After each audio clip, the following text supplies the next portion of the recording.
The second day of the Vasa, 17th of July 2011, and we come to the second night of the talks on the Dīgha Nikāya. Now we come to Sutta number 2, Samannaphala Sutta. Samanna means recluse or ascetic, a renunciant. Phala means fruits. So the fruit of the renunciant life, you can say, the fruits of the homeless life. Thus have I heard. Once the Lord was staying at Rajagaha in Jivaka Kumarabhacha's mango grove, together with a large company of some 1,250 monks. And at that time, King Ajatasattu, the Dehi Putta of Magadha, having gone up to the roof of his palace, was sitting there surrounded by his ministers. On the 15th day, fast day, the full moon of the 4th month called Kamudi, and the king Ajatasattu on that fast day gave vent to this solemn utterance: "Delightful friends is this moonlit night, charming is this moonlit night, auspicious is this moonlit night, this moonlight night. Can we not today visit some ascetic or Brahmin to visit whom would bring peace to our heart?" I stop here for a moment. This King Ajatasattu, he killed his father because he wanted to become a king. He could not wait. So after that, his mind was very troubled. Night after night he could not sleep. So he thought it'd be good if he could visit some renunciant and that might give him some peace of heart. Because he killed his father, his vipaka was that he was also killed by his son, and that happened for a few generations. Then one minister said to King Ajatasattu, "Sire, there is Purana Kassapa who has many followers, a teacher of many, who is well known, renowned, the founder of the sect, highly honored by the multitude, of long standing, long since gone forth, aged and venerable. May your majesty visit this Purana Kassapa. He may well bring peace to your majesty's heart." At these words, King Ajatasattu was silent. Another minister said, "Sire, there is Makali Gosala, who has many followers, etc. He may well bring peace to your majesty's heart." At these words, King Ajatasattu was silent. Another minister said, "Sire, there is Ajita Kesa Kambali, etc., etc." In the same way, we praise Ajita. At these words, King Ajatasattu was silent.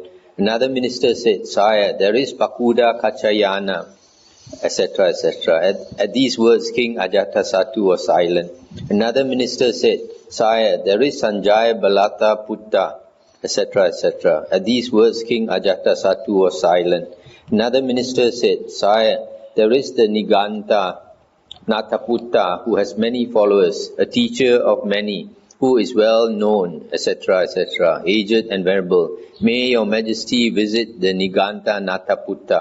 He may well bring peace to your majesty's heart." At these words, King Ajatasattu was silent. Stop here for a moment. These are the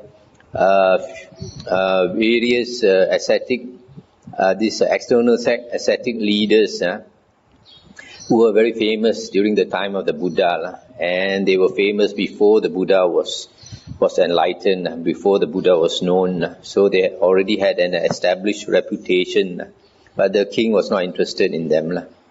All this time, Jivaka Kumarbhacha was sitting silently near King Ajatasattu.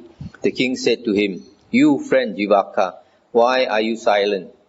And he said, "Sire, there is this blessed Lord, Arahant, Sammasambuddha, staying in my mango grove with a large company of some 1,250 monks.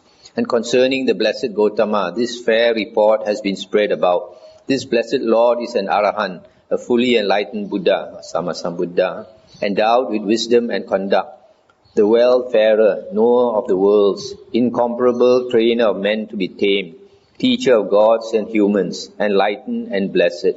May your majesty visit the blessed Lord. He may well bring peace to your majesty's heart." And the king said, "Then Jivaka, have the riding elephants made ready." Very good, sire, said Jivaka. And he had 500 she-elephants made ready, and for the king, the royal tusker. Stop here for a moment. This Jivaka Kumarabacha is the personal physician of the king. In the Vinaya books, there is a story. There is the real story how he became the king's physician. Then he reported, "Sire, the riding elephants are ready. Now is the time to do as your majesty wishes." And King Ajatasattu, having placed his wives each on one of the 500 she-elephants, mounted the royal tusker and proceeded in royal state, accompanied by torch-bearers, from Rajagaha towards Jivaka's mango grove. Stop here for a while. You see this, here the king is going out, and 500 of his wives are following him. This reminds us of the Deva. Deva in heaven, they are supposed to have at least 500 wives each. So this king, his karma is quite good. And when King Ajatasattu came near the mango grove, he felt fear and terror, and his hair stood on end. And feeling this fear and the rising of the hairs, the king said to Jivaka, "Friend Jivaka, you are not deceiving me. You are not tricking me. You are not delivering me up to an enemy. How is it that from this great number of 1,250 monks, not a sneeze, a cough, or a shout is to be heard?" Stop here for a moment.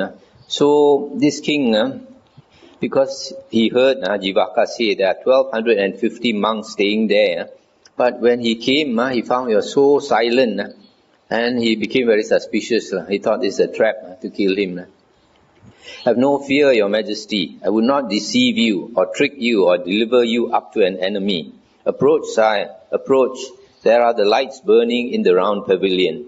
So King Ajatasattu, having ridden on his elephant as far as the ground would permit, alighted and continued on foot to the door of the round pavilion. Then he said, "Jivaka, where is the Lord?" And Jivaka said, "That is the Lord, sire. That is the Lord sitting against the middle column with his order of monks in front of him." Then King Ajatasattu went up to the Lord and stood to one side. And standing there to one side, the king observed how the order of monks continued in silence like a clear lake, and he exclaimed, "If only Prince Udayabhadra were possessed of such calm as this order of monks."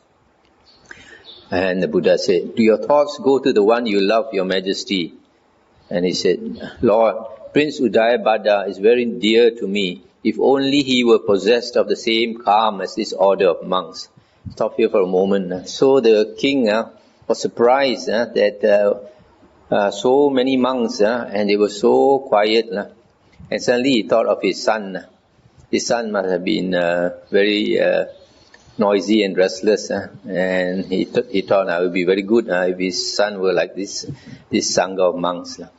Then King Ajatasattu, having bowed down to the Lord and saluted the order of monks with joined hands, sat down to one side and said, "Lord, I would ask something if the Lord would deign to answer me." "Ask, your majesty, anything you like." Stop here for a moment. You see, so here you see the king bows down to the Buddha, and he shows respect to the other monks by joined hands. So in India, there is great respect for renunciants. So that's why the king bows down. And also nowadays in Buddhist countries like Thailand, even the king also bows down to the monks. And he said, "Lord, just as there are these various craftsmen, such as elephant drivers, horse drivers, chariot fighters, archers, standard bearers, adjutants, army caterers, champions and senior officers, scouts, heroes, brave fighters, cuirassiers, slave sons, cooks, barbers, bathmen, bakers, garland makers, bleachers, weavers, basket makers, potters, calculators and accountants, and whatever other skills there are, they enjoy here and now the visible fruits of their skills. They themselves are delighted and pleased with this, as are their parents, children and colleagues and friends. They maintain and support ascetics and Brahmins, thus assuring for themselves a heavenly, happy reward tending towards paradise. Can you, Lord, point out to such a reward, visible here and now, as a fruit of the homeless life? Stop here for a moment. So this king is like many lay persons, ignorant lay persons. They think, why must a person become a monk? The life of a monk is so hard, so much suffering. I have to live in the forest, beg for the food, have not even a cent in the pocket, and all this thing. And so he wants to know what is the reason for becoming a renunciant, a homeless one. And the Buddha said, Your Majesty, do you admit that you have put this question to other ascetics and Brahmins? I admit it, Lord. Would Your Majesty mind saying how they replied? I do not mind telling the Lord or one like him. Well then, Your Majesty, tell me. Once, Lord, I went to see Purana Kassapa. Having exchanged courtesies, I sat down to one side and said, Good Kassapa, just as there are various craftsmen, etc., they enjoy here and now the visible fruits of their skills, etc. Can you, Kassapa, point to such a reward, visible here and now, as a fruit of the homeless life? At this, Lord, Purana Kassapa said, Your Majesty, by the doer or instigator of a thing, by one who cuts or causes to be cut, by one who burns or causes to be burned, by one who causes grief and weariness, by one who agitates or causes agitation, who causes life to be taken, or that which is not given to be taken, commits burglary, carries off booty, commits robbery, lies in ambush, commits adultery, and tells lies. No evil is done. If with a razor-sharp wheel one were to make of this earth one single mass and a heap of flesh, there would be no evil as a result of that. No evil would accrue. If one were to go along the south bank of the Ganges, killing, slaying, cutting or causing to be cut, burning or causing to be burned, there would be no evil as a result of that. No evil would accrue. Or if one were to go along the north bank of the Ganges, giving and causing to be given, sacrificing and causing to be sacrificed, there would be no merit as a result of that. No merit would accrue. In giving, self-control, abstinence and telling the truth, there is no merit and no merit accrues. Thus, Lord, Purana Kassapa, on being asked about the present fruits of the homeless life, explained non-action to me. Just as if, on being asked about a mango, he were to describe a breadfruit tree, or on being asked about a breadfruit tree, he were to describe a mango. So Purana Kassapa, on being asked about the present fruits of the homeless life, explained non-action to me. And Lord, I thought, how should one like me think despitefully of any ascetic or Brahmin dwelling in my territory? So I neither applauded nor rejected Purana Kassapa's words, but though displeased, not expressing my displeasure, saying nothing, rejecting and scorning speech, I got up and left. Stop here for a moment. So here you see this Purana Kassapa, when you ask him a question, he does not answer your question. Instead, he's trying to explain his doctrine, his belief, his view. And his view is that if you kill all the people in this whole world, there's no evil. And if you do good deeds also, there's no merit. This is very dangerous talk. He's saying there's no karma vipaka. So you can do all the evil you like. There's no result of that evil. And there's no use in doing good also, he's saying. So if his followers believe that, then they will not do any good, and they will do a lot of evil. So this king felt displeasure. In fact, he feels like despising this Purana Kassapa, but he thought he should not despise him. So without saying anything, he left. Once I visited Makali Gosala and asked him the same question. Makali Gosala said, Your Majesty, there is no cause or condition for the defilement of beings. They are defiled without cause or condition. There is no cause or condition for the purification of beings. They are purified without cause or condition. There is no self-power or other power. There is no power in humans, no strength or force, no vigor or exertion. All beings, all living things, all creatures, all that lives is without control, without power or strength. They experience the fixed cause of pleasure and pain through the 6 kinds of rebirth. There are 1,400,000 principal sorts of birth and 6,000 others, and again 600. There are 500 kinds of karma, of 5 kinds and 3 kinds, and half karma, 62 parts, 62 intermediary aeons, 6 classes of humankind, 8 stages of human progress, 4,900 occupations, 4,900 wanderers, 4,900 abodes of nagas, 2,000 sentient existences, 3,000 hells, 36 places of dust, 7 classes of rebirth as conscious beings, 7 as unconscious beings, and 7 as beings freed from bonds, 7 grades of devas, men, goblins, 7 lakes, 7 great and 7 small protuberances, 7 great and 7 small abysses, 7 great and 7 small dreams, 8,400,000 aeons, during which fools and wise run on and circle round till they make an end of suffering. Therefore, there is no such thing as saying, by this discipline or practice or austerity or holy life, I will bring my unripened karma to fruition, or I will gradually make this ripened karma go away. Neither of these things is possible, because pleasure and pain have been measured out with a measure, limited by the round of birth and death. And there is neither increase nor decrease, neither excellence nor inferiority. This as a ball of string, when thrown, runs till it is all unravelled. So fools and wise run on and circle round till they make an end of suffering. Thus, Makali Gosala, on being asked about the fruits of the homeless life, explained the purification of the round of birth and death to me. So I neither applauded nor rejected Makali Gosala's words, but got up and left.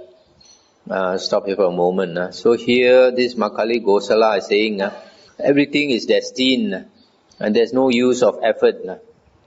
In the sutta, one of the suttas, the Buddha scolded this Makali Gosala and called him a fool, because the Buddha said he's leading people into the woeful plains of rebirth. Once I visited Ajita Kesa Kambali and asked him the same question.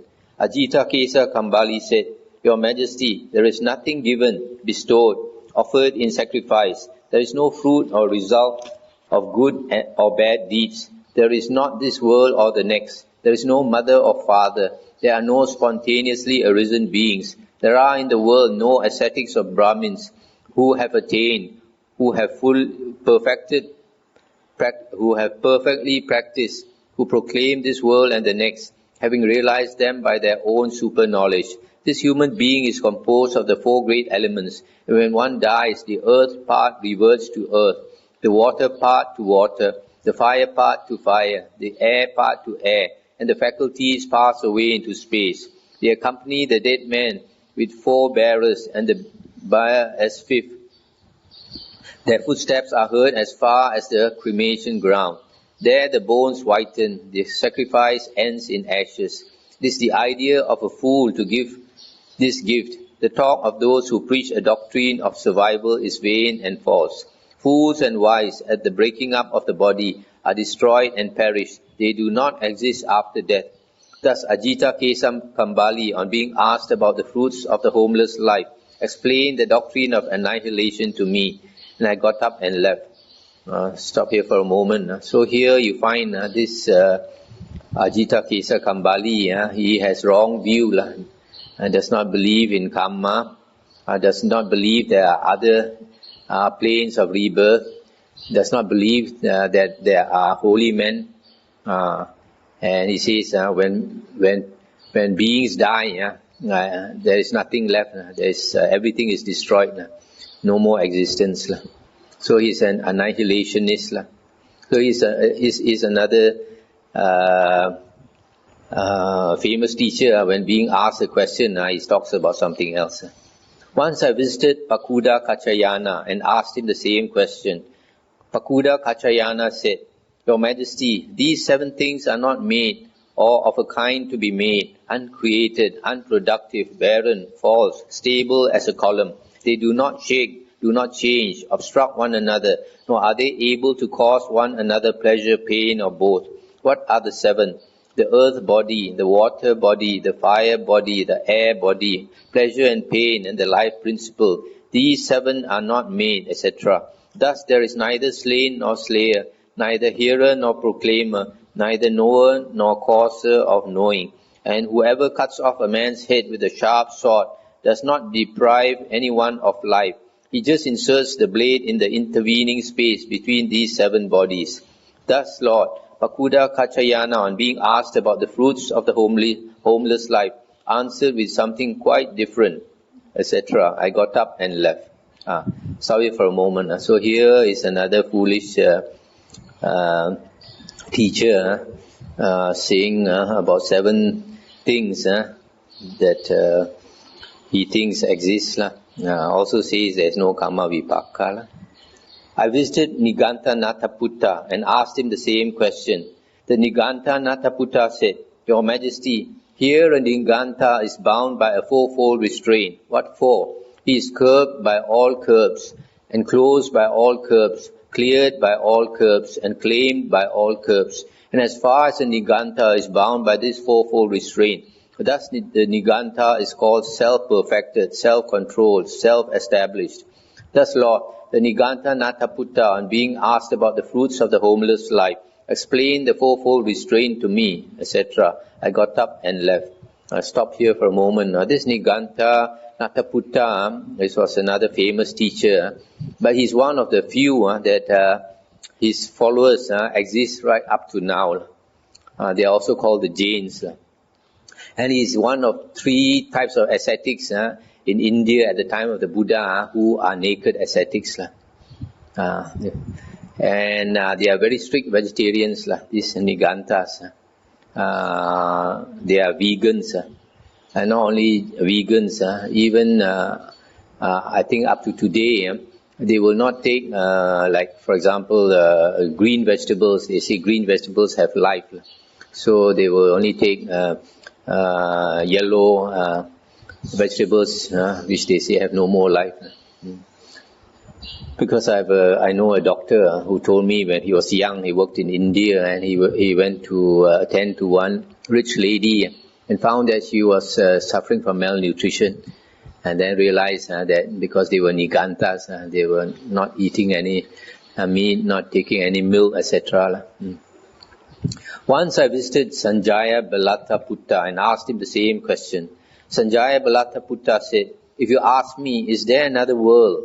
If I thought so, I would say so. But I don't think so. I don't say it is so. And I don't say otherwise. I don't say it is not. And I do not say it is not. If you ask, isn't there another world?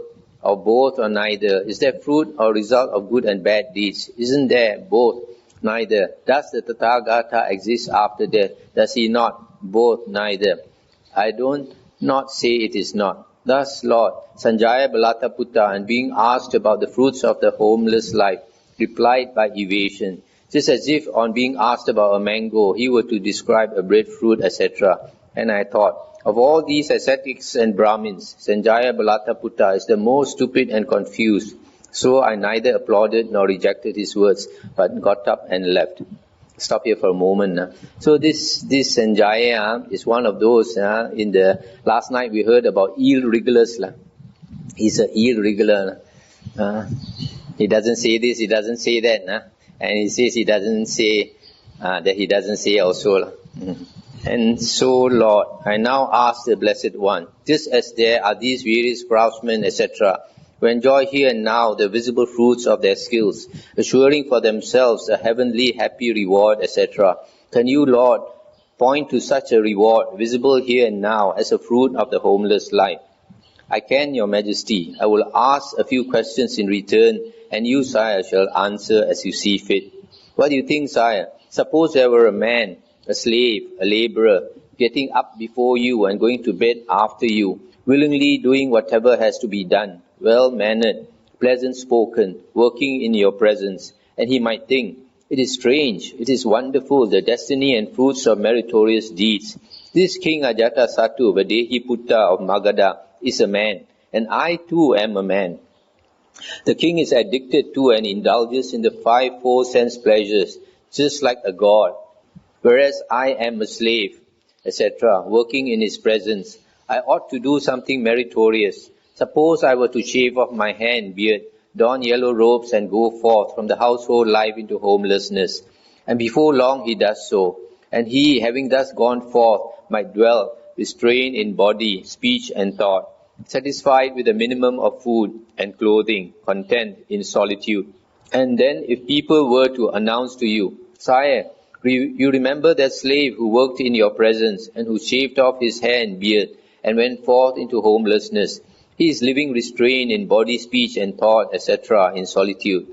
Would you then say, that man must come back and be a slave and work for me as before? And the king said, No, indeed, Lord, for we should pay homage to him. We should rise and invite him and press him to receive from us robes, food, lodging, medicines for sickness and requisites, and make arrangements for his proper protection. What do you think, Sire?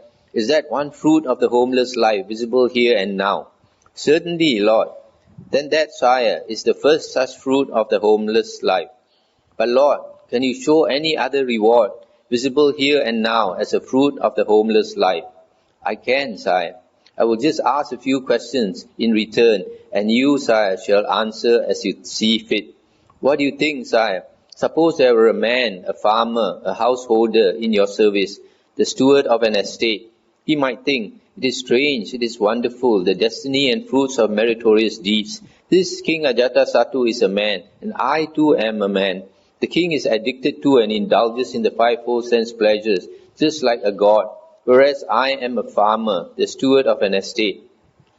I ought to do something meritorious. Suppose I were to go forth from the household life into homelessness, and before long he does so, and he, having thus gone forth, might dwell in solitude, etc. And if people were to tell you this, would you then say, that man must come back and be a steward as before? No, indeed, Lord, for we should pay homage to him. We should rise and invite him and press him to receive from us robes, food, lodging, medicines for sickness and requisites, and make arrangements for his proper protection. What do you think, Sire? Is that one fruit of the homeless life visible here and now? Certainly, Lord. Then that, Sire, is the second such fruit of the homeless life. Let's stop here for a moment. So here you see the Buddha is asking the king, suppose you have a slave or a farmer working for you.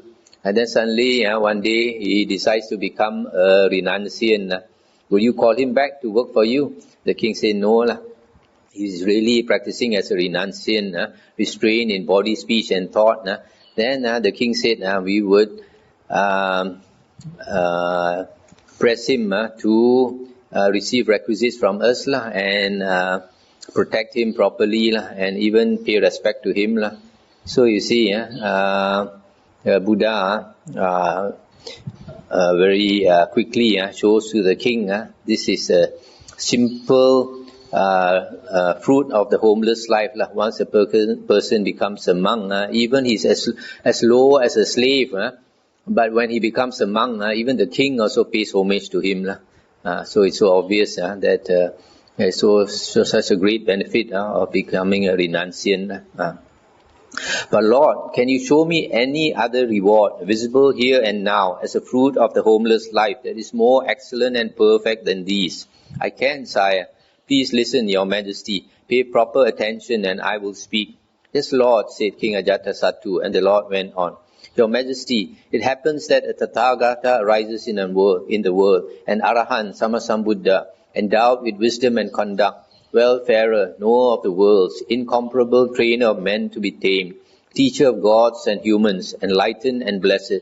He, having realized it by his own super knowledge, proclaims this world with its devas, maras, and brahmas, its princes and people. He preaches the Dhamma, which is lovely in its beginning, lovely in its middle, lovely in its ending, in the spirit and in the letter, and displays the fully perfected and purified holy life. This Dhamma is heard by a householder or a householder's son, or one reborn in some family or other. Having heard this Dhamma, he gains faith in the Tathagata. Having gained this faith, he reflects, the household life is close and dusty. The homeless life is free as air. It is not easy living the household life. to live the fully perfected holy life, purified and polished like a conch shell.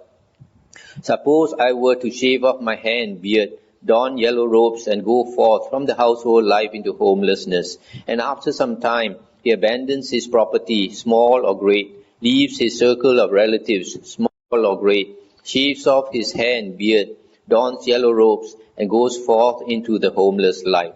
I'll stop here for a moment. So here you see the Buddha says that when an Arahant Buddha arises in the world, then he, having realized with his own super knowledge the state of the world, he proclaims this world with his Devas, Maras and Brahmas, etc. In other words, he teaches the reality about the world because people who are not enlightened, we only understand the world through our six senses, what we see, what we hear, smell, taste, touch, and think. So our understanding is limited by our six senses.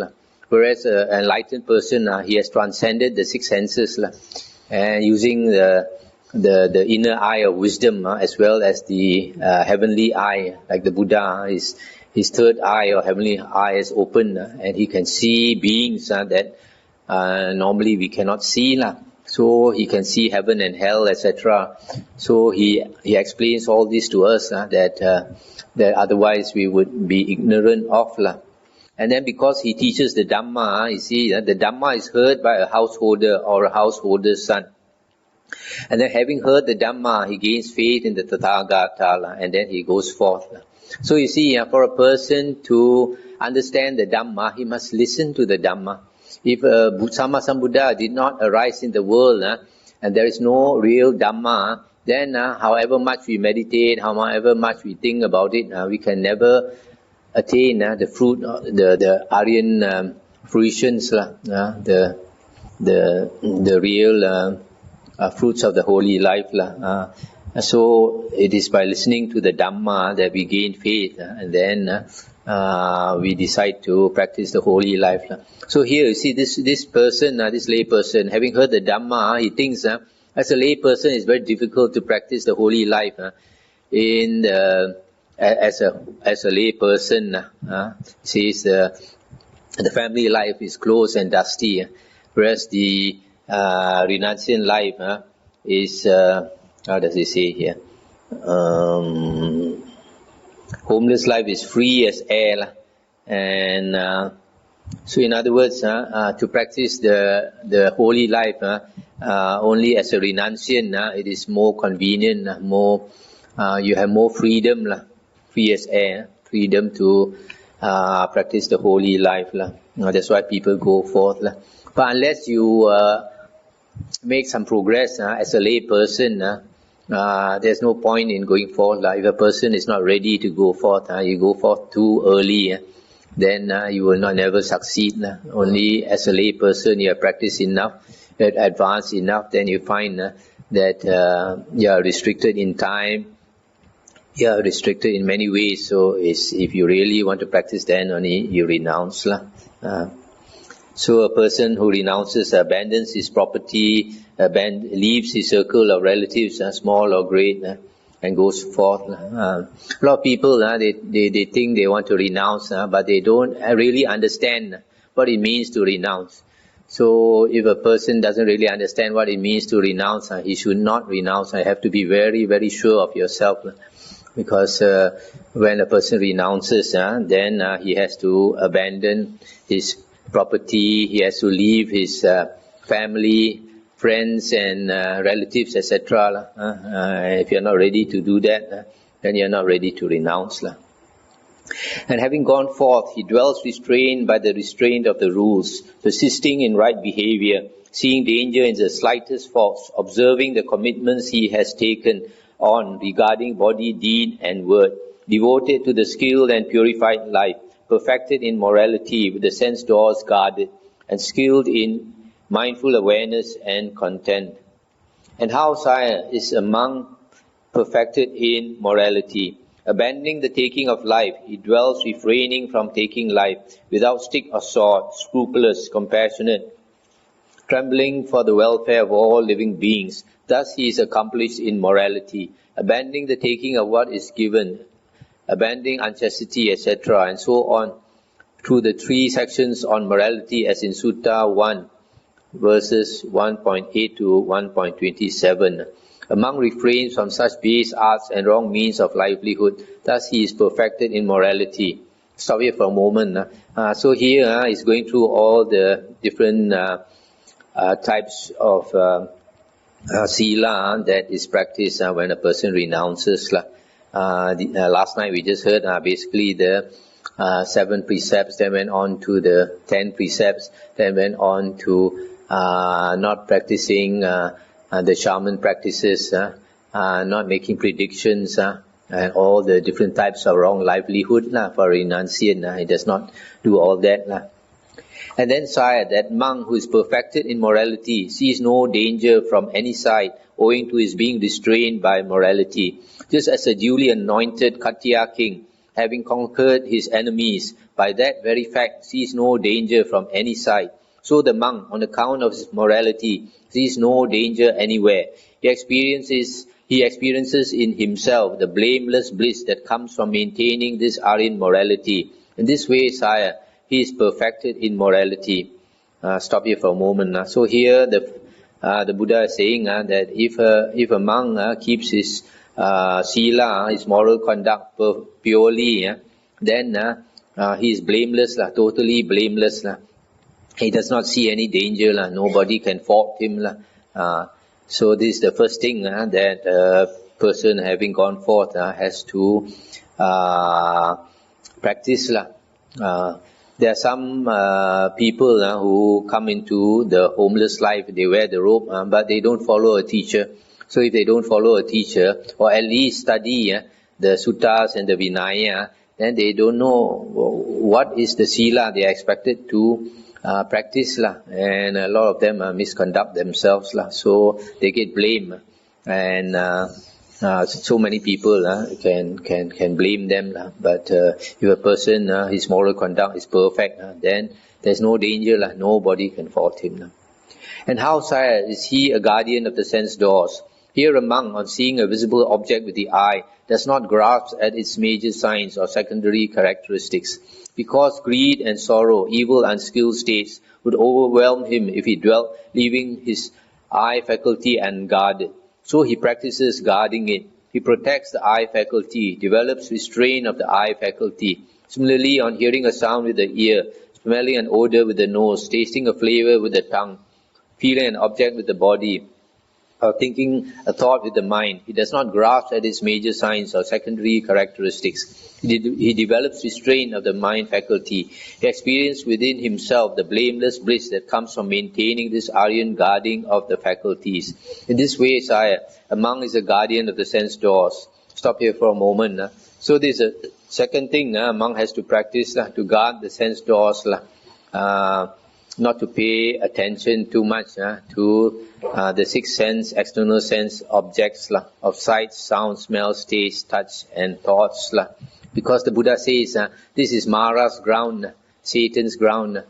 Satan or Mara is trying to catch us with the bait of beautiful sights, nice sounds, fragrant odors, good taste, nice touch, and nice things to think about, nice thoughts. So if we start enjoying these things, then we get craving will arise, and we get caught by Mara. So because of that, the Buddha says that we should practice restraint. Here you see here, because greed and sorrow, evil unskilled states would overwhelm him if he dwelt leaving the faculties unguarded. So if a monk does not guard his sense faculties, either he becomes greedy for seeing, hearing, etc. Or if he cannot satisfy what he wants to see and hear and smell and taste, etc., then sorrow would arise. And various kinds of evil, unskilled states, jealousy, selfishness, etc. And then we come to the third one. And how, sire, is a monk accomplished in mindfulness and clear awareness? Here a monk acts with clear awareness in going forth and back, in looking ahead or behind him, in bending and stretching, in wearing his outer and inner robe, and carrying his bowl, in eating, drinking, chewing and swallowing, in evacuating and urinating, in walking, standing, sitting, lying down, in waking, in speaking and in keeping silent. He acts with clear awareness. In this way, a monk is accomplished in mindfulness and clear awareness. Stop here for a moment. This mindfulness and clear awareness here is, you notice, whatever he does, he is mindful. And this is not yet meditation, this is just basic mindfulness. We haven't come to the meditation part yet. A lot of people, they think this is meditation. Actually, for a lot of people, I notice that they come to this monastery, and this monastery, being a forest monastery, sometimes you hear this nice sounds of birds or some animal cries and all that. Sometimes I ask people, have you heard this? And they say no. That shows their mind is somewhere else. We are so used to using our mind, thinking about this, thinking of that, and that when you come here, your mind is still running all over the place, and this kind of sounds you don't hear. But when a monk stays in the forest long enough, and then he begins to notice all these things. Why? Partly because his mind doesn't go out. He stays in a quiet, secluded place. He doesn't think about seeing what the latest film shows in town, or astro, or emails and all that. So the mind calms down naturally. That's why it's very conducive if a person wants to practice the holy life, to stay in a quiet, secluded place. And how is a monk contented? Here a monk is satisfied with a robe to protect his body, with arms to satisfy his stomach, and having accepted sufficient, he goes on his way. Just as a bird with wings flies hither and thither, burdened by nothing but its wings, so he is satisfied. In this way, sire, a monk is contented. Sorry for a moment. So here, a monk practices contentment, doesn't want more than the necessities for living. Then he, equipped with this Aryan morality, with this Aryan restraint of the senses, with this Aryan contentment, finds a solitary lodging at the root of a forest tree, in a mountain, cave or gorge, a charnel ground, a jungle thicket, or in the open air, on a heap of straw. Stop here for a moment. So this is the fifth thing he practices, which is seclusion, solitary lodging.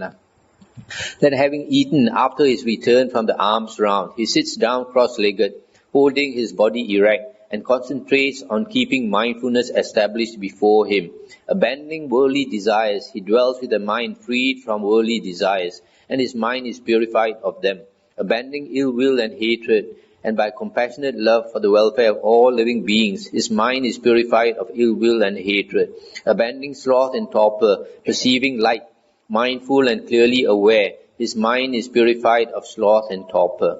Abandoning worry and flurry, and with an inwardly calm mind, his heart is purified of worry and flurry.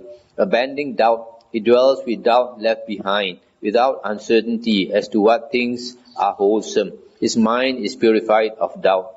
Just as a man who had taken a loan to develop his business, and whose business had prospered, might pay off his old debts, and with what was left over could support a wife, might think, before this I developed my business by borrowing, but now it has prospered, etc. And he would rejoice and be glad about that. Just as a man who was ill, suffering, terribly sick, with no appetite and weak in body, might after a time recover and regain his appetite and bodily strength, and he might think, before this I was ill, etc., and he would rejoice and be glad about that. Just as a man might be bound in prison, and after a time he might be freed from his bonds, without any loss, with no deduction from his possessions, he might think, before this I was in prison, etc., and he would rejoice and be glad about that. Just as a man might be a slave, not his own master, dependent on another, unable to go where he liked, and after some time he might be freed from slavery, able to go where he liked, might think, before this I was a slave, etc., and he would rejoice and be glad about that. Just as a man laden with goods and wealth might go on a long journey through the desert where food was scarce and danger abounded. And after a time he would get through the desert and arrive safe and sound at the edge of a village, might think, before this I was in danger, now I am safe at the edge of a village. And he would rejoice and be glad about that. As long as a monk does not perceive the disappearance of the 5 hindrances in himself, he feels as if in death, in sickness, in bonds, in slavery, on a desert journey. But when he perceives the disappearance of the 5 hindrances in himself, it is as if he were freed from death, from sickness, from bonds, from slavery, from the perils of the desert. Okay, stop here for a moment. So here is the meditation part. So here the Buddha says, a monk wants to practice meditation. He goes to a secluded place, an aranya, and he sits down cross-legged and concentrates on keeping mindfulness established before him. This is satipatthana. For example, mindfulness of the breath. And then he keeps meditating, and slowly the 5 hindrances are abandoned. So you look at all these similes given by the Buddha, it is meant to convey that this abandonment of the hindrances are quite permanent. Not like some people say that you only abandon the 5 hindrances when you are in Jhana. But when you come out of Jhana, the hindrances come back. This is not true. One thing you must know, the 5 hindrances are things that obsess your mind. They are so strong. They are called 5 hindrances because they hinder you from thinking straight, from thinking clearly, so that you don't have the higher wisdom. So because they are strong, they are called hindrances. So when the hindrances are abandoned, it does not mean that they disappear entirely. There is still some of it left, but they are not strong. And because they are not strong enough to obsess your mind, they are not called hindrances. The difference, for example, with an arahant is that the roots have been plucked out. For an arahant, the roots have been plucked out. So even the little amount of hindrance is not there. But for a person who has not yet become an arahant, the roots of these 5 hindrances are still there. But because they are like lalang. When lalang is the grass is tall, and they obstruct us from walking properly. But when you cut it down, for example, to 1 inch or 2 inch, they don't obstruct you anymore, even though they are there, but they are very little. So in the same way, these 5 hindrances, when a person attains the jhanas, they are cut away. That's why you see in this paragraph 74, he says, as long as a monk does not perceive the disappearance of the 5 hindrances in himself, so these 5 hindrances disappear. That means they are no more hindrance. Also you notice in paragraph 68, when a person is just about to enter the first jhana, he is in that state, what later books call the threshold concentration or access concentration. Upachara Samadhi, that's the term that was coined later. You find when a person attains that state, you see they are perceiving light, mindful and clearly aware. So he experiences light, and this light wells up from within his body, from within his heart, because the light wells up from within. So some people say the heart is in the chest.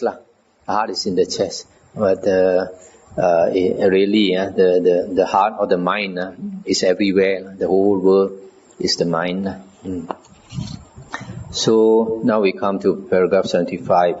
And when he knows that these 5 hindrances have left him, gladness arises in him. From gladness comes delight. From the delight in his mind, his body is tranquilized. And with a tranquil body, he feels joy. And with joy, his mind is concentrated. Delight is piti, and joy is sukha. Being thus detached from sense desires, detached from unwholesome states, he enters and remains in the first jhana, which is with, here it says thinking and pondering, but I think a better translation, which is with thought directed and thought sustained, born of detachment, filled with delight and joy. And with this delight and joy born of detachment, he so suffuses, drenches, fills and irradiates his body that there is no spot in his entire body that is untouched by this delight and joy born of detachment.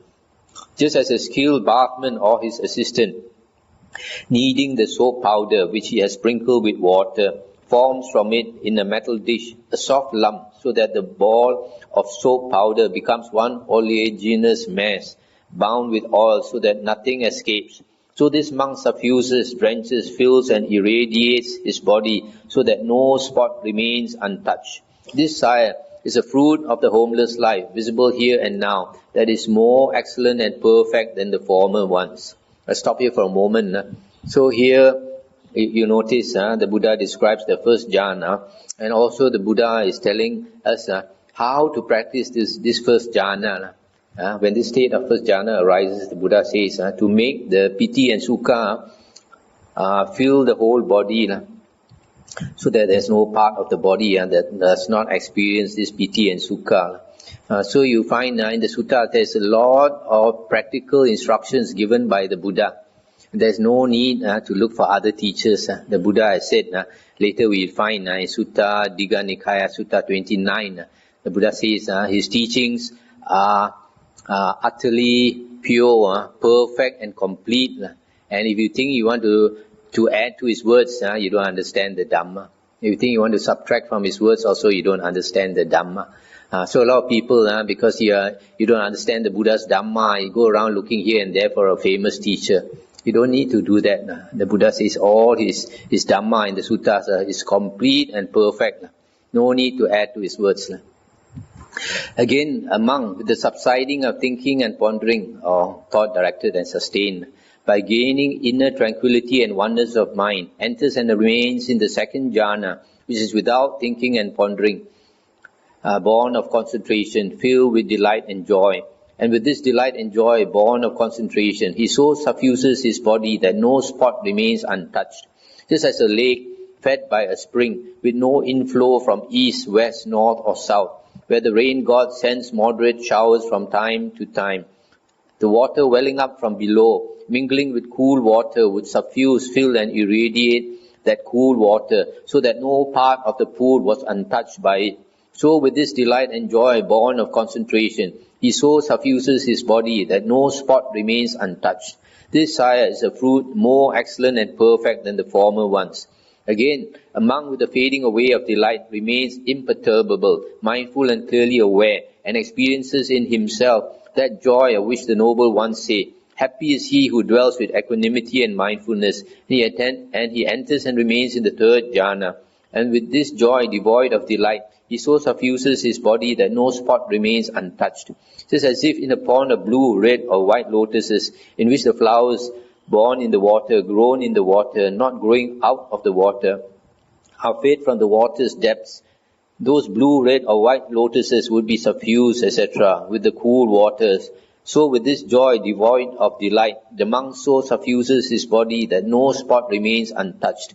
This is a fruit of the homeless life, more excellent and perfect than the former ones.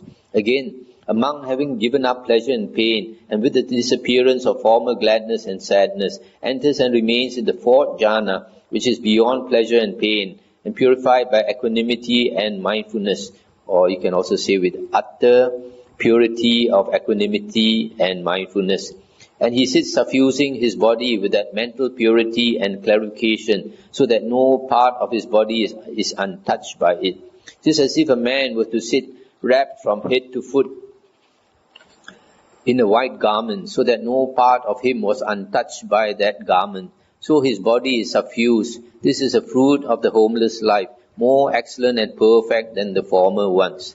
Let's stop here for a moment. So up to here, the Buddha is describing the charana. Charana is the practice of the holy life. Sometimes it's usually translated as conduct of the holy life. And here you notice how many items are given. 6 plus 4. 7 items are given. The first one is sila. Okay. And then the second one is guarding the sense doors. Third is mindfulness and clear awareness, sati sampajanya. Fourth is contentment. Fifth is seclusion or solitary lodging. Sixth is abandoning the 5 hindrances. And then 7 is the 4 jhanas. So there are 7 items. So you find people like Lady Sayadaw in his book, he describes charana as 7 items. But if you look through other Nikāyas, including the Majjhima and Sangyutta and Anguttara, you find there are 3 more items which a lot of learned monks have missed out. One is moderation in eating, Bojjhane Matanyutta. The second one is devotion to wakefulness, which is Jagarya Nuyoga. And the third is 7 good qualities, Satta Saddhamma, Saddha Hiri Ottappa Bahu Satcha Virya Sati Panya. So the complete charana practice or conduct of the holy life is actually 10 items. Here is 7 items. Missing is moderation in eating, devotion to wakefulness, and 7 good qualities. Now we come to the second part, which is Vijja. The Sammasambuddha is supposed to be perfectly endowed with conduct and knowledge and conduct. So just now we heard was conduct. Now we come to knowledge, Vijja. And so with mind concentrated, purified and cleansed, unblemished, free from impurities, malleable, workable, established, and having gained imperturbability, he dwells, he directs and inclines his mind towards knowing and seeing. And he knows, this my body is material, made up from the 4 great elements, born of mother and father, fed on rice and gruel, impermanent, liable to be injured and abraded, broken and destroyed. And this is my consciousness which is bound to it and dependent on it. It is just as if there were a gem, a beryl, pure, excellent, well cut into 8 facets, clear, bright, unflawed, perfect in every respect, strung on a blue, yellow, red, white or orange cord. A man with good eyesight, taking it in his hand and inspecting it, would describe it as such. In the same way, Sire, a monk with mind concentrated, purified and cleansed, etc., directs his mind towards knowing and seeing, and he knows, this my body is material, made up of the 4 great elements, etc., and this is my consciousness, which is bound to it and dependent on it. This is a fruit of the homeless life, more excellent and perfect than the former ones. We'll stop here for a moment. So this is the first knowledge that this monk, after attaining the 4 jhanas, his mind being very concentrated, purified, cleansed, malleable and wieldy, he directs it to this is called, this part is called Vipassana Jnana, contemplation knowledge. Contemplation knowledge. So you see here, Vipassana means contemplation. It's not insight. Vipassana Jnana means contemplation knowledge. He contemplates, he realizes this body, this self has a material part and consciousness. And he with mind concentrated, etc., having gained imperturbability, applies and directs his mind to the production of a mind-made body. And out of this body he produces another body, having a form, mind-made, complete in all its limbs and faculties. Just as if a man were to draw out a reed from its sheath, he might think, this is the reed, this is the sheath. Reed and sheath are different. Now the reed has been pulled from the sheath. Or as if a man were to draw a sword from the scabbard, he might think, this is the sword, this is the scabbard. Sword and scabbard are different. Now the sword has been drawn from the scabbard. Or as if a man were to draw a snake from its old skin, he might think, this is the snake, this is the skin. Snake and skin are different. Now the snake has been drawn from its skin. In the same way, a monk with mind concentrated, etc., directs his mind to the production of a mind-made body. He draws that body out of this body, having form, mind-made, complete with all its limbs and faculties. This is the fruit of the homeless life, more excellent and perfect than the former ones. Stop here, this for a moment. This is the second knowledge he acquires. Because of having attained the 4th jhana, is able to draw out from the top of his head another body. Sometimes in the suttas, described as a golden body. It looks exactly like the physical body. This is called Mano Maya Idi, mind-created body. It's a type of psychic power. Now we come to the third. And he with mind concentrated, etc., applies and directs his mind to the various supernormal powers. He then enjoys different powers. Being one, he becomes many. Being many, he becomes one. He appears and disappears. He passes through fences, walls and mountains unhindered, as if through air. He sinks into the ground and emerges from it as if it were water. He walks on water without breaking the surface, as if on land. He flies cross-legged through the sky like a bird with wings. He even touches and strokes with his hand the sun and moon, mighty and powerful as they are. And he travels in the body as far as the Brahma world. Just as a skilled potter or his assistant can make from well-prepared clay whatever kind of bowl he likes, or just as a skilled ivory carver or his assistant can produce from that well-prepared ivory any object he likes, or just as a skilled goldsmith or his assistant can make any gold article he likes, so the monk with mind concentrated, etc., enjoys various supernormal powers. This is a fruit of the homeless life. Stop here for a moment. This is the third knowledge he acquires. This is called psychokinesis. In Pali is Idi Vida. These are the various types of psychic power. That he can multiply his body, he can appear and disappear, he can go through the wall, he can sink into the ground and come up, he can walk on water, he can fly to the air as far as the Brahma world. So you notice the human body, with the human body, a person with psychic power, the maximum he can fly with his human body, so only up to the Brahma world, not higher. So he can even touch the sun and the moon. This type of psychic power nowadays, you cannot find. Sometimes certain cultivators, they might have one, they might have two, but not all these psychic powers like the Buddha and his Arahant disciples have.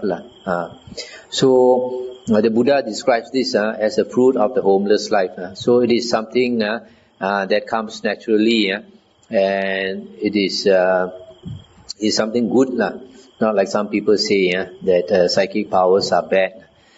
It is bad if you don't have the Dhamma to support you, because people, if they don't understand the Dhamma, when they attain psychic power, their ego becomes very big, like Devadatta. So it's very important. The Buddha always says, when you practice the Eightfold Path, to attain right view first.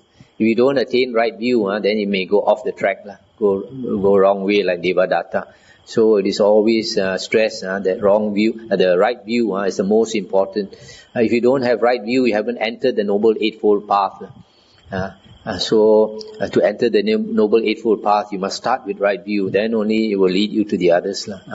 And right view in the suttas, in the Majjhima Nikāya Sutta 43, it says there are two conditions for right view. One is the listening to the voice of another. Another person must teach you the Dhamma, the real Dhamma, the true Dhamma. Then you understand, that is the first condition. The second one is proper attention or careful attention. You pay proper attention, then only you can understand. Okay, now we come to the fourth knowledge. And he with mind concentrated, etc., applies and directs his mind to the divine ear. With the divine ear purified and surpassing that of human beings, he hears sounds both divine and human, whether far or near. Just as a man going on a long journey might hear the sound of a big drum, a small drum, a conch, cymbals, or a cattle drum, and he might think, that is a big drum, a small drum, etc., a cattle drum. So the monk with mind concentrated, etc., hears sounds, divine or human, far or near. This is a fruit of the homeless life, more excellent and perfect than the former ones. Stop here for a moment. So here you see, the Buddha is giving progressively higher attainments. So each one, when the Buddha describes, the Buddha says, this is more excellent and perfect than the previous ones. So this one, the divine ear, is called Dibbasota. In English, it's called clairaudience. So a person with the divine ear, if he wants to hear ghosts talking, he can hear. He wants to hear devas talking, he can hear. He wants to hear us talking also, he can hear. And he with mind concentrated, etc., applies and directs his mind to the knowledge of others' minds. He knows and distinguishes with his mind the minds of other beings or other persons. He knows the mind with passion to be with passion. He knows the mind without passion to be without passion. He knows the mind with hatred to be with hatred. He knows the mind without hatred to be without hatred.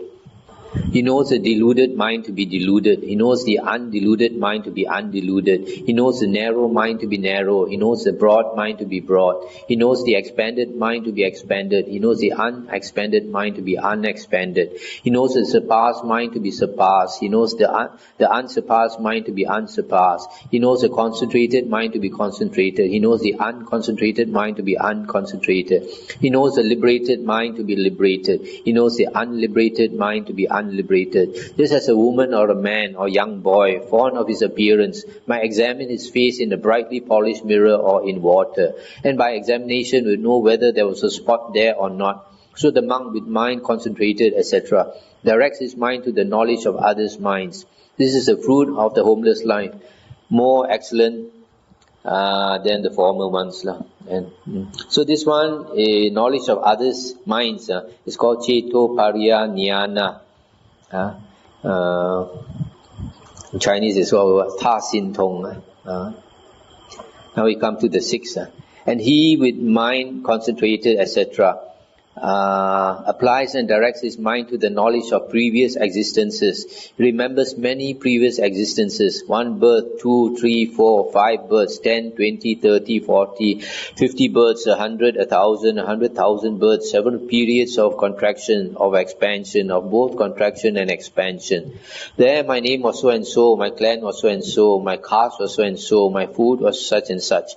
I experienced such and such pleasant and painful conditions. I lived for so long. Having passed away from there, I arose there. There my name was so and so, etc. And having passed away from there, I arose here.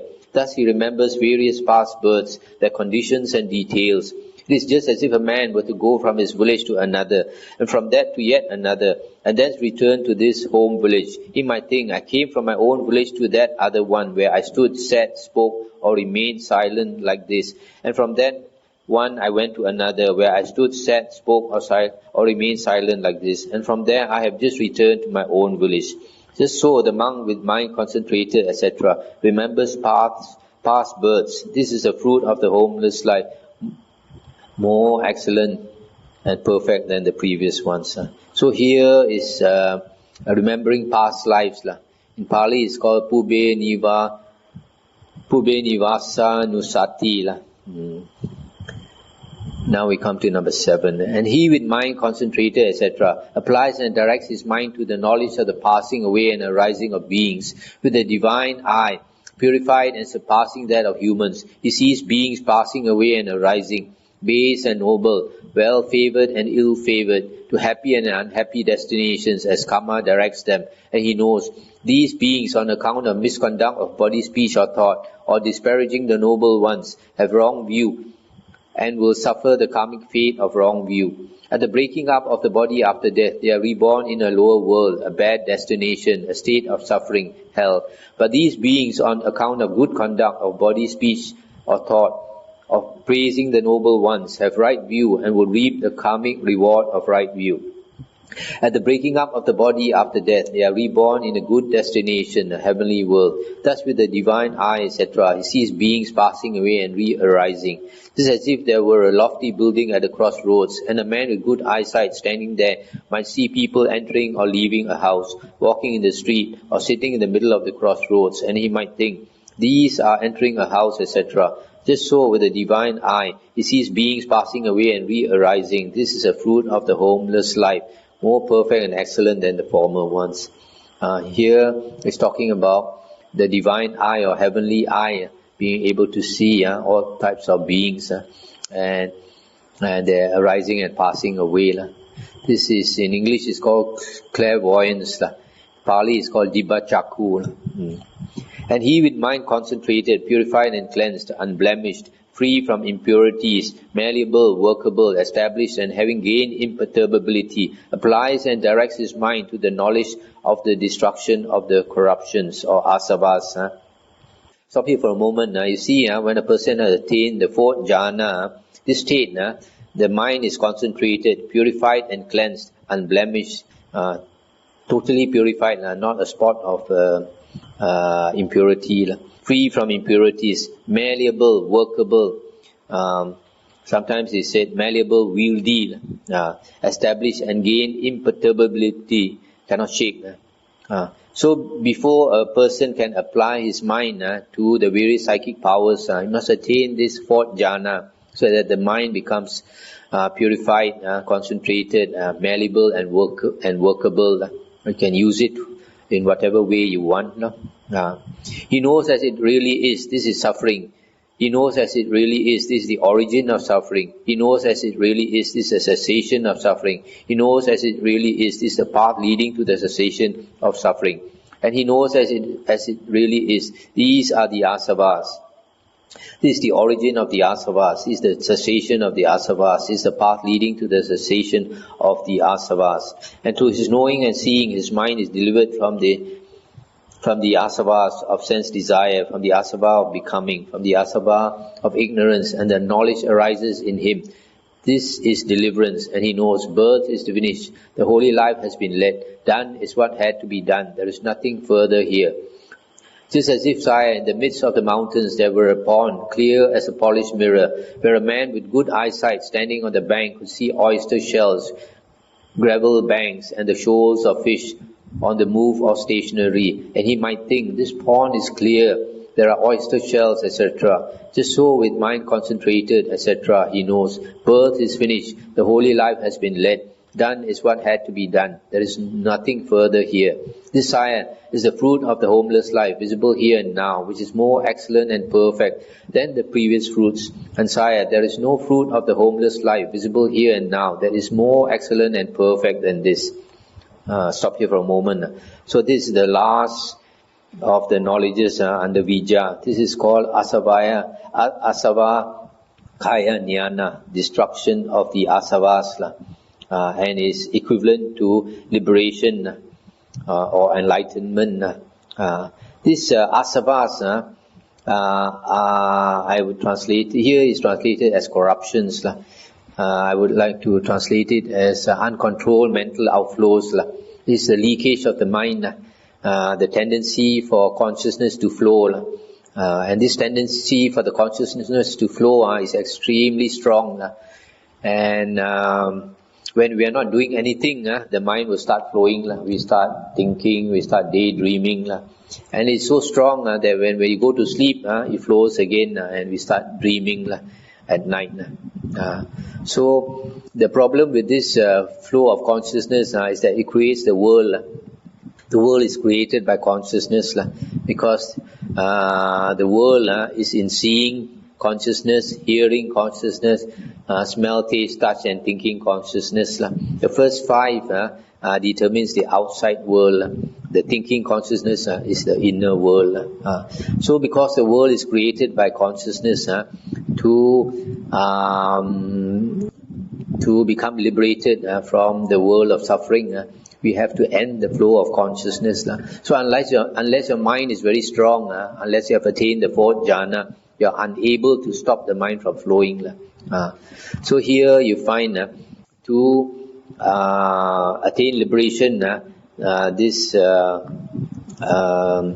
person on the holy path, he has to contemplate the Four Noble Truths. Having contemplated the Four Noble Truths and the asavas, the flow of consciousness, then he becomes liberated.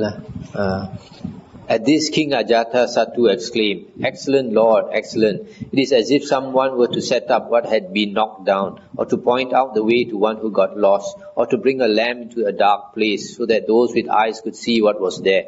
Just so, the Blessed Lord has expounded the Dhamma in various ways. And I, Lord, go for refuge to the Blessed Lord, to the Dhamma and to the Sangha.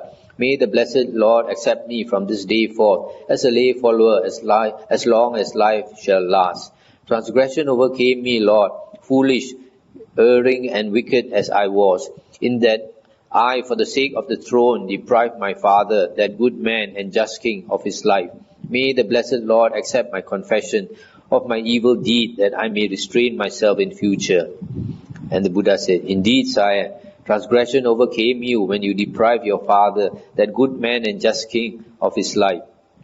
But since you have acknowledged the transgression and confessed it as is right, we will accept it. For he who acknowledges his transgression as such and confesses it for betterment in future will grow in the Aryan discipline. At this, King Ajatasattu said, Lord, permit me to depart now. I am busy and have much to do. Do now, your majesty, as you think fit. And then King Ajatasattu, rejoicing and delighting at these words, rose from his seat, saluted the Lord, and departed with his right side towards him. As soon as the king had gone, the Lord said, the king is done for, his fate is sealed, monks. But if the king had not deprived his father, that good man and just king, of his life, then as he sat there, the pure and spotless Dhamma eye would have arisen in him. Thus the Lord spoke, and the monks delighted and rejoiced at these words. That's the end of the sutta. So just now I forgot to say, the last fruit of the holy life is the destruction of the asavas, and that is the most excellent and perfect fruit of the holy life, and there is no fruit of the holy life that is more excellent and perfect than attaining the destruction of the asavas, which is equivalent to enlightenment or liberation. So the king was very happy that the Buddha answered his question directly to the point and so detailed. And then he confessed to the Buddha that he did something very evil and wrong by killing his father. And the Buddha later told his monks that this king is done for, his fate is sealed. What do you mean by his fate is sealed? Because in the suttas, the Buddha said there are 5 very heavy, the 5 heaviest karmic offenses. The first one is to shed the blood of a Buddha, a Sammasambuddha, purposely harm a Sammasambuddha by shedding his blood. Secondly, killing an Arahant. Third one is killing your mother. Fourth is killing your father. And the fifth is splitting the Sangha into 2 Sanghas. A Sangha that is harmonious, you split the Sangha into 2 Sanghas. So, once a person commits one of these 5 karmic offenses, hell is sure for him. There is no running away from hell. And he will go to hell for a long time. That's why the Buddha said his fate is sealed. And then the Buddha also said, if he had not killed his father, today I taught him the Dhamma eye or the Dhamma vision would have arisen in him. That means he would have understood the Dhamma and attained stream entry. So you find it's always listening to the Dhamma that a person attains the Dhamma eye, attaining stream entry. So unfortunately, because his mind was so disturbed that he listened to the Dhamma, he cannot sink in. When your sila is not pure, your mind is disturbed. There is remorse in you, and the mind becomes very disturbed.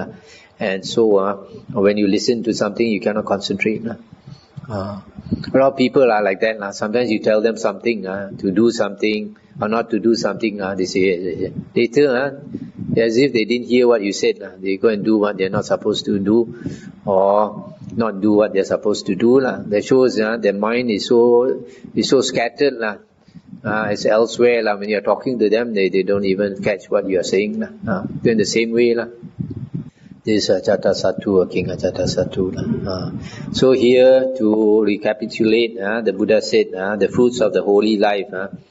Firstly is from the worldly point of view, if a person becomes a monk, then even the king will pay respect to him. But from the spiritual point of view, first is the practice of a monk. He practices the morality first, then as I mentioned, all the 10 practices under charana, and then after that he gains knowledge. Result of his practice, he gains knowledge. The first one is contemplation knowledge, understanding that he's actually made out of the material body, and the mental part, consciousness. And the second one is Mano Maya Idi, mind created body. This is a psychic power. He can create draw out from his body another body. The third one is Idi Vida, psychokinesis, the various types of psychic powers. He can fly, he can multiply his body, he can go through the wall, etc. Then the fourth is clairaudience, the divine ear, Dibasota. The fifth is Cetopariya Jnana, knowledge of others' minds, able to read others' minds. The sixth is knowledge of previous lives, Pubbe, Nivasa, Nusati. And the seventh is clairvoyance, the divine eye or heavenly eye, Dibba Chaku. The eighth is destruction of the Asavas, Asava Kaya Jnana, and that means liberation or enlightenment. So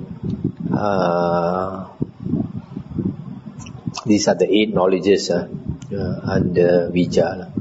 So I stop here. Anything to discuss?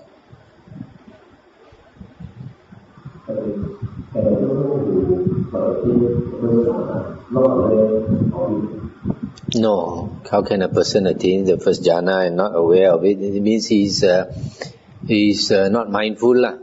There are some monks who say that when you attain jhana, you don't know. And then when you come out of it, only you know. And that means he was asleep. He was not in jhana. Jhana is a very mindful state. Very mindful. You cannot be more mindful than when you are in jhana. Okay. Encourage the institution maybe under the tree, the root, or common ground and all that. But I see how we practice. What is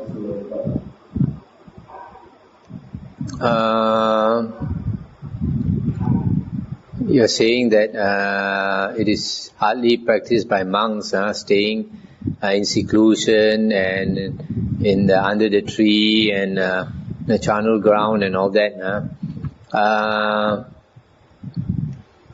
In the early part of the Buddha's ministry or teaching, the Buddha did not allow the monks to stay in monasteries. And the monks used to practice in seclusion. But later, as the Buddha was getting old, then he allowed lay people to build kutis for the monks to stay and establish monasteries. So that later monks used to practice in forest monasteries. During the Buddha's time, there were hardly any town monasteries. Most of the monasteries were forest monasteries. And the monks used to move from one monastery to another. And those monasteries, being forest monasteries, was large areas. Sometimes they were called avasa, or something they are translated as parks. So in those monasteries, the monks could meditate during the daytime under the trees or in the caves and all that. It is still being done in certain countries like Thailand. In fact, you find in the whole world, the most number of forest monks are found in Thailand. In Sri Lanka, you have some. But in Burma, you can hardly find, because Burma is, there's a lot of fighting between the Karen tribesmen and the government. So it's dangerous for monks to travel in the mountains or in the forest. So in Burma, you can hardly find forest monks. But formerly, maybe. So there still are forest monks, like in Sri Lanka, in Thailand. But those monks, you don't know them because they don't want to know you. They want to stay alone. Okay, another question. I hear there are monasteries. You hear the country, the monks, and Buddha, and all. And there is hardly any mention about temples, about the Hindus and temples. But Buddhist temples. But today, Buddhist temples are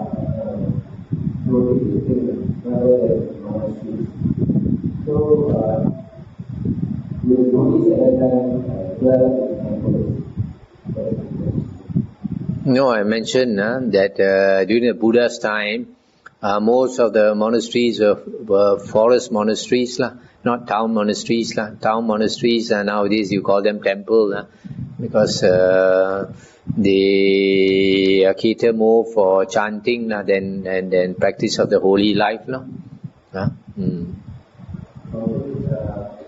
who reaches 4 jhanas is guaranteed that they will be karma. No, not guaranteed. Those who don't understand the Dhamma, they won't even become a Sotapanna. You got to understand the Dhamma. And if you understand the Dhamma, and with the 4th jhana, you might become liberated. Okay. The person without experiencing the feeling of Dīgha and without what? Seeing of Dīgha. Seeing the nimitta. This nimitta is something that comes from the Visuddhi Magga. And they talk about the light. And they associate the light with the object of meditation, for example, the breath. But as I mentioned just now, there are some monks whose experience is different.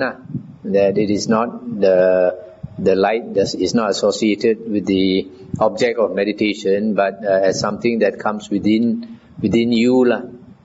People like the late Ajahn Mahathera, he also says that the light comes from within. So this concept of nimitta is something that is expanded by later monks. In the suttas there is mention of nimitta, but not in the sense that is explained in the Visuddhi Magga. The nimitta in the suttas is more like a sign or an object. Whatever you put your attention to, that is the nimitta, the samadhi nimitta, your object of concentration. That is what is meant in the suttas.